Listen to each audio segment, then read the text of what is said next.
when Tom told me, "I'm filing for divorce. I'll take the house and the car. I know this is going to be tough, but you'll get through it." His words struck like a dagger to my heart. He continued, "I'm not sure how much time you have left, but I hope you can keep going." Though his tongue seemed compassionate, his words cut deep, and his smile at that moment felt more painful than anything else. How could he betray me like this? How could he abandon me when I needed him most? Didn't we promise to face everything together? The shock of his betrayal hit me hard, and the tears flowed uncontrollably. No matter how much pain I was in, I couldn't forgive him. I vowed to make him feel every bit of the hurt he had caused me. This was the beginning of my revenge. I'm Anna, at 45. I've always been the devoted housewife, taking care of my family. I used to cherish every moment with Tom. We met through friends, and he was always the life of the party, easily making connections with everyone. When I was shy and nervous, he gave me a reassuring smile that made me feel at ease. Our time together felt like a sweet dream, a beautiful, candy-coated life where hours would slip away unnoticed. I wanted to spend forever with him, and I believed he felt the same way. We promised to marry, and I truly thought our future would always be filled with love. But over the years, Tom started to change. The pressure from his job began to take its toll on him. His salary was low, and he hadn't pursued further qualifications, limiting his career opportunities. I tried to offer suggestions, like considering a new job, but he always brushed it off, saying, "I'm fine where I am." Meanwhile, I was anxious about our future. What if we had children? What if I fell ill and couldn't work? To ease my worries, I encouraged him to apply for an administrative position at my company. It didn't require special qualifications, just the basics. I thought it could help improve his situation. His response was cold. "Why are you making decisions about my career? I chose this job myself. Are you saying it's not good enough?" I was taken aback. I only wanted to help, but he saw it as interference. "Just because we're married doesn't mean you can meddle in my job," he snapped, as if I were a stranger. His words stung, and I couldn't ignore the widening gap between us. I muttered to myself, feeling a heavy weight on my heart. How had we drifted so far apart? Tom also started distancing himself from my family. My mother, who was one of the kindest people I know, would visit often, cleaning, cooking, and storing food for us. It was her way of showing love and care. I appreciated everything she did and would often invite her over for meals. But recently, Tom seemed irritated by her presence. One evening, when he saw her in the living room, he snapped, "You're here again?" Both my mother and I were taken aback by his harsh tone. It made me question the future of our relationship. My mother, ever gracious, smiled softly and said, "It's all right, Anna, if my presence bothers you, I'll leave." Her kindness, especially after all she had done for us, left a deep ache in my heart. "Tom, please consider how Mom feels," I begged. "She's always looking out for us. Please show her some respect." Tears welled up as I felt the tension in the room grow. I remembered all the ways my mother had brightened our home and couldn't fathom why Tom would treat her that way. His response was harsh. "When I come home after a long day of work, all I want is peace and quiet. It's exhausting having someone around all the time in my house." I tried to see things from his perspective, but I couldn't shake the gratitude I felt for my mother. I didn't think I was wrong, but I struggled to express myself in a way that Tom could understand. My mother, always understanding, reassured me, "Don't worry about it. If everyone is happy, that's what matters," and gave me a warm smile. Her comforting words only made me feel guiltier. That night, as I ate the meal she had prepared, my emotions were a jumbled mix of gratitude and regret. I couldn't stop thinking about Tom and how we could fix things. But then, something happened that would change everything. At work, I suddenly felt dizzy and fainted. My colleagues rushed me to the hospital, and everything seemed like a blur. As I awaited the test results, I tried calling Tom, but he didn't answer. The diagnosis came, cancer. Thankfully, it was caught early, and the doctor assured me that with treatment, I'd be okay, but I knew the road ahead would be difficult, and I braced myself for the challenges of treatment. When I told Tom about the diagnosis, his response was distant and indifferent. His silence hurt more than the disease itself, leaving me feeling more alone than ever, but I resolved to focus on my treatment. I told myself that moving forward was the only option.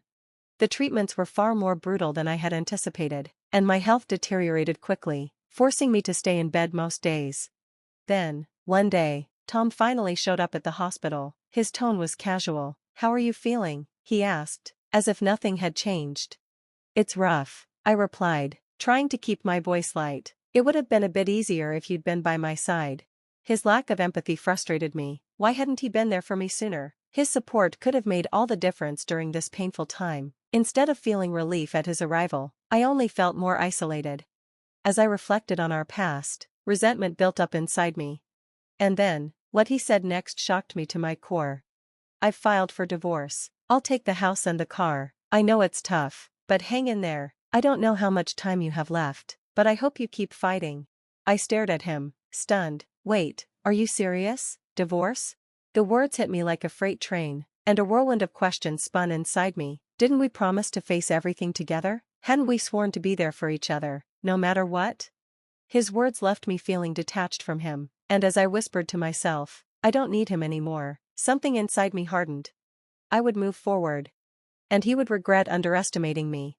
But first, I needed to end this chapter properly. I understand, I said calmly. I'm sorry for everything. The house, the car, whatever. If you want compensation, I'll pay. Thanks for everything. Tom looked surprised, but a smug smile crept onto his face. I didn't expect you to accept it so easily. I thought you'd put up a fight. Anyway, take care of yourself, and don't bother inviting me to your funeral. As he walked out, a twisted smile spread across my face. He had no idea what was coming for him. It would be interesting to see how his life unraveled. I called a colleague from my company. Hey, it's been a while. I need a favor. Can you help me with something? After a brief pause, he agreed. All right, let's give it a shot.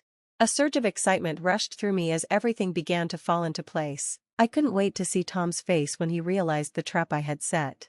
When Tom finally grasped the situation, it gave me an unexpected sense of satisfaction. Even the discomfort of my treatment seemed lighter with this new drive. A few days later, right after a session, I saw over 200 missed calls from him on my phone. The knowledge that he was waiting for me brought an odd kind of pleasure. Once I composed myself, I returned his call. I could immediately hear the panic in his voice. Anna, please help me. This isn't what I expected, he cried. His anxiety pleased me more than I cared to admit. This was exactly what I had planned. Trying to feign concern, I asked, Tom, what happened? He paused before responding. My name's on the company's layoff list. I can't believe this is happening. A smirk crept across my face as I realized everything was playing out exactly as I had set in motion. I had contacted the head of sales at my company, urging them to reconsider their business dealings with Tom's firm. After reviewing the partnership, they decided to go in another direction, prompting Tom's desperate call. That's when I decided to reveal the truth. You know, I began casually. There's talk around the office about you and the new girl. She's so cheerful. Everyone likes her. But there are whispers about an affair. Is that true? I could hear the disbelief in Tom's voice. Are you serious? This is a joke, right? His shock made sense. Who would think someone like me could affect his career? But then I delivered the bombshell. Actually, I said, I'm the CEO of the company. There was a long silence. Tom was speechless. It's no lie, I continued. That's how we've been living so well. I make around $1 million a year, and your salary wouldn't have been enough to support your lifestyle.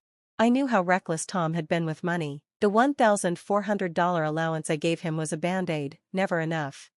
Tom, wasn't yesterday payday? I asked, my voice dripping with fake sympathy. I always gave you extra on payday, but I'm afraid that's going to stop. We're not together anymore, and you can't expect me to keep giving you that allowance. I let the silence linger. Also, the mortgage on the house is $22,000 a month. I know it's going to be tough, but you'll need to figure that out. If you miss a payment, you might have to leave. I could hear his panic as reality set in. Wait, what? This is insane, he stammered over and over, the shock in his voice unmistakable. I knew he was feeling lost. How would he cope without my support? It was clear that his selfishness had led him to take me for granted. Now he was paying the price. If I were in Tom's shoes, I'd struggle to imagine a way out. I knew his situation must be overwhelming, but it was the consequence of his choices. Had he shown respect for me and my family, things could have been different, but this was the result of his actions.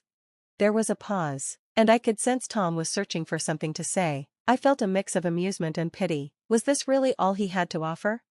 Just as I was about to hang up, his voice cracked. Wait, can we reconsider? I know this sounds selfish, but I realize now how much you meant to me. The thought of going back to him after everything he had put me through, after all the hurt and abandonment, was almost laughable.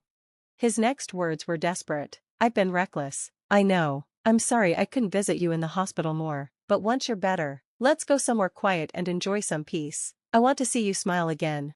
His words felt like echoes from a past that was long gone, the same promises he made when we first got together, promises that quickly dissolved into disappointment. Back then, I was swept away by his words, hoping for happiness, but reality had been harsh, especially with his careless spending. Perhaps if I had understood him better, we could have avoided this outcome.